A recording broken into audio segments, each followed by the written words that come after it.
Attention please.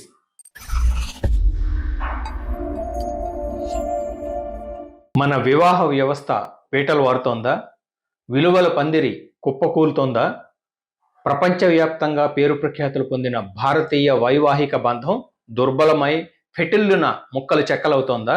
పెళ్ళంటే నూరేళ్ల పంట అని విశ్వసించే సనాతన భారతీయ సంస్కృతి పరంపర మనది. పెళ్ళంటే 7 అడుగులు 3 ముడులు నిండు నూరేళ్ల విశిష్ట బంధం అన్న భావన వేద మంత్రాల సాక్షిగా మార్మోగే పవిత్ర భూమి మనది. మాంగళ్యం తంతు నానేనా మమ జీవన హేతున కంటే బద్నామి సుభగే తంజీవ శరదాం శతం అని ప్రతిధ్వనించే మంగళప్రద వాతావరణంలో ఒంటివాళ్లు జంటగా మారుతుంటే బంధుగణం పులకించే ఒరవడి మనది.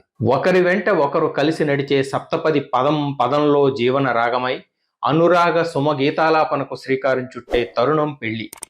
ఇప్పుడు అటువంటి అనుబంధం ప్రేమానురాగాలు అలాగే సమశ్రుతిలో ఉంటున్నాయా?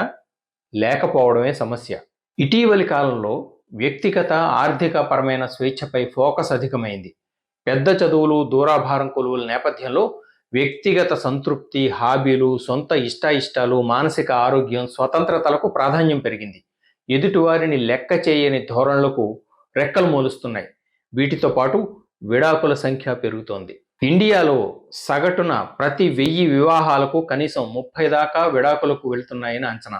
అదే అమెరికాలో ప్రతి 1000 పెళ్లిళ్లలో 400 వరకు విచ్ఛిన్నం అవుతున్నాయి. ఇవి పాత లెక్కలు. కొత్త లెక్కలు మరింత ఆందోళనకర స్థితిగతులకు అద్దం పడుతున్నాయి. ఇండియాలో విడాకులు పెరుగుతున్నాయన్నది చేదు నిజం. వివాహం ఏడాదైనా గడవకుండానే దాదాపు 70% దాకా పెళ్లిళ్లు విడాకులతో ముగుస్తున్నాయని వైవాహిక వివాదాల న్యాయ పరిష్కార వేదిక చెబుతోంది. గడిచిన 20 సంవత్సరాల లెక్కలు తీస్తే ఢిల్లీ, ముంబై, బెంగళూరు వంటి చోట్ల విడాకుల సంఖ్య డబుల్ అయింది. కొన్ని నగరాల్లో అంతకన్నా ఎక్కువైంది. వాటితో పోలిస్తే గ్రామీణ ప్రాంతాల్లో విడాకుల సంఖ్య తక్కువే. అక్కడికది గుడ్డిలో మెల్ల అనుకోవాలి. అంతర్జాతీయంగా పరిస్థితి ఎలా ఉంది? లగ్జెంబర్గ్, స్పెయిన్, హంగేరీ, చెక్, Latvia, Lithuania, Cuba, Russia, Portugal, America ఇవన్నీ విస్తృతంగా విడాకులకు నెలవులుగా వర్ధిల్లుతున్నాయి. మాల్దీవులు, కజకిస్తాన్, బెలారస్, మోల్దోవా, చైనా వంటి చోట్ల పెళ్లిళ్లు పెద్ద ఎత్తున పెటాకులవుతున్నాయి. ఇండియాలో కేవలం 1% వివాహాలే విచ్ఛిన్నమై విడాకులకు దారి తీస్తున్నాయని గతంలో చెప్పేవారు. అది అండర్ ఎస్టిమేట్ అని చెప్పాలి. రోజులు మారిపోయాయి. దేశంలో వివాహాల ఆయుర్దాయము తరిగిపోతుంది. ఇండియాలో పెళ్లిళ్లకు ఏమేమి చట్టాలు వర్తిస్తున్నాయి? 1955 నాటి హిందూ వివాహ చట్టం, 1954 నాటి స్పెషల్ మ్యారేజ్ యాక్ట్, 1869 నాటి ఇండియన్ డైవోర్స్ యాక్ట్. ఇవి మాత్రమే ఇక్కడి కళ్యాణాల తీరుతెన్నులు నిర్దేశిస్తున్నాయా? లేదు. వేరే కారణాలని పరిగణనలోకి తీసుకోవాలి. ఒకప్పటికి ఇప్పటికీ గ్రౌండ్ రియాలిటీస్ ఏం మారాయి? ఆర్థిక స్వేచ్ఛ పెరిగింది.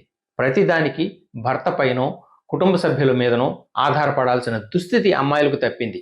సామాజిక విధి విధానాలు, పడిగట్లు, సోషల్ నార్మ్స్లో పెను మార్పులు చోటు చేసుకుంటున్నాయి.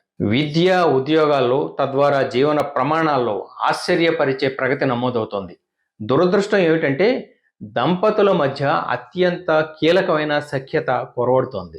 భర్త ఆస్తిపై కన్నేసి ఏడాదైనా గడవకుండానే విడిపోయి గృహహింస చట్టాన్ని దుర్వినియోగపరిచి భరణం కోసం బ్లాక్మెయిల్ చేస్తూ కొంతమంది కోర్టు మెట్లు ఎక్కుతున్నారని వైవాహిక వివాదాల న్యాయ పరిష్కార వేదిక సూటిగా ఆరోపిస్తోంది.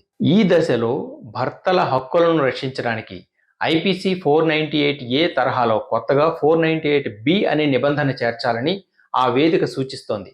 అలాగే కనీసం 7 ఏళ్లు కాపురం చేసిన తర్వాతనే భార్యకు భర్త నుంచి భరణం పొందే అర్హత కల్పించేలా భారతీయ నాగరిక సురక్షా సంహిత BNSSలో నిబంధనలు పొందుపరచాలని వేదిక సిఫార్సు చేస్తోంది. ఉద్దేశపూర్వకంగా భర్తను పీడించేవారిని, కట్టుకున్నవాడి దాష్టీకానికి గురై సతమతమవుతున్న వారిని ఒకే ఘాటన కట్టడం అన్నది సరికాదు. అందువల్ల టోకున అందరికీ 7 ఏళ్ల రూలు కాకుండా కేసుల వారీగా మెరిట్, నిజానిజాలు, సహేతుకతల ప్రాతిపదికన న్యాయం జరిగేలా మార్పులు ఉండాలి. ఈ అంశంపై జాతీయ స్థాయిలో లోతైన చర్చ జరిగాకనే సంస్కరణలు, నిర్ణయాలు ఉండాలి. వైవాహిక వివాదాల న్యాయ పరిష్కార వేదిక లేవనెత్తినట్లు బ్లాక్ మెయిలింగ్ పెళ్లిళ్ళు మాత్రమే కాదు, ఇతరత్రా అంశాల వల్ల విడాకులు అధికమవుతున్నాయి. మానసిక ఆరోగ్య సమస్యలు, పరస్పర అవిశ్వాసం, క్రూరత్వం, చెప్పా పెట్టకుండా ఇల్లు విడిచిపెట్టి వెళ్ళిపోవడం ఇటువంటివన్నీ విభేదాలను ప్రేరేపించి ఆలుమగల మధ్య దూరాన్ని పెంచేస్తున్నాయి. చిన్న చిన్న సమస్యల్ని పెద్దవి చేసేసుకుని అనుబంధాన్ని నిప్పుల గుండంలోకి నెట్టేసుకుంటున్న ఉదంతాలు ఎన్నో వింటున్నాం. కొద్దిపాటి అభిప్రాయ భేదాలకే తీవ్ర అసహనంతో విడాకులకు వెళ్తున్నారు. అపరిపక్వ రాతలతో కూడిన పుస్తకాలు, అడ్డగోలు సినిమాలు, వీడియోల ద్వారా ప్రేరణ పొంది అవాస్తవిక రొమాంటిక్ అంచనాలు పెంచుకుంటున్నారు. న్యూక్లియర్ ఫ్యామిలీ సంస్కృతి తిష్టవేసి సకాలంలో పెద్దవారు జోక్యం చేసుకునే అవకాశమైనా లేకుండా పోతుంది. గతంలో భార్యాభర్తల మధ్య ఏవైనా అభిప్రాయ భేదాలు వస్తే రాజీ పడడం వైపే ఎక్కువగా మొగ్గు చూపేవారు. ఇప్పుడు ఈ ఆధునిక శకంలో సహనం, అర్థం చేసుకునే శక్తి తగ్గిపోతున్నాయి. భావోద్వేగాలు, ఆందోళన, అనురాగాలను వ్యక్తపరిచే నైపుణ్యం కొరవడి ఆలుమగల మధ్య కమ్యూనికేషన్ దారుణంగా దెబ్బతింటోంది. ఎంతోమంది కోపాన్ని నియంత్రించుకోలేక గొడవలు పెంచేసుకుంటున్నారు. ర్యాంకులపై రంధితో వేలం వెర్రి చదువుల ఉరవడిలో జీవన నైపుణ్యాల అభ్యసనం కొల్లబోయి అర్థవంతమైన సహజీవన మాధుర్యాన్ని ఆస్వాదించలేకపోతున్న యువతీ యువకులు డిప్రెషన్లోకి జారిపోతున్నారు. కొందరు మత్తుభూతానికి, ఇంకొంతమంది వ్యసనాలకు, దురలవాట్లకు బానిసలవుతున్నారు. పదిలంగా అనుబంధం, ఆప్తబంధం పటిష్టపరుచుకుని ఆత్మీయతలు పెంచుకోవాల్సిన వారు సింగిల్ పేరెంటింగ్ పట్ల అంతగా మోజు పెంచుకోవడం ఏమిటి? మనం ఎక్కడి నుంచి ఎటువైపు వెళ్తున్నాం? పెళ్ళంటే పరస్పరం అర్థం చేసుకోవడం, వీలైనంతగా సహకరించుకోవడం, ఒకరి పట్ల మరొకరు ప్రేమానురాగాలతో, అవగాహనతో మెలగడం, బంధం నిలబెట్టుకోవడానికి చిన్న చిన్న త్యాగాలు చేయడం, తమ పెళ్లికి వెన్నెముకగా నిలిచిన ఇరు కుటుంబాల నమ్మకాన్ని ఏ దశలోనూ ఒమ్ము కానివ్వకుండా కొమ్ము కాయడం, రేపటి తరాలకు ఆరోగ్యకరమైన బంధాలను బదలాయించే బాధ్యతను సంతృప్తిగా, సంతోషంగా నిర్వర్తించడం. వాస్తవంలో జరుగుతున్నది ఏమిటి? కారణాలు ఏమైనప్పటికీ ఎన్నో పెళ్లిళ్ళు పెటాకులవుతున్నాయి, అల్పాయుష్కాలుగా తెల్లారిపోతున్నాయి. జీవన దీపాల్లోని ఆనందం అనే ఒత్తి, సంతృప్తి అనే చమురు అర్ధాంతరంగా మాయమై వెలుగులు కొడిగడుతున్నాయి. సగం శరీరాన్ని అర్ధాంగికి దత్తం చేసిన ఆ పరమేశ్వరుడి పరమోత్కృష్ట సత్సంప్రదాయ స్ఫూర్తికి తూట్లు పడకుండా ఏం చేద్దాం?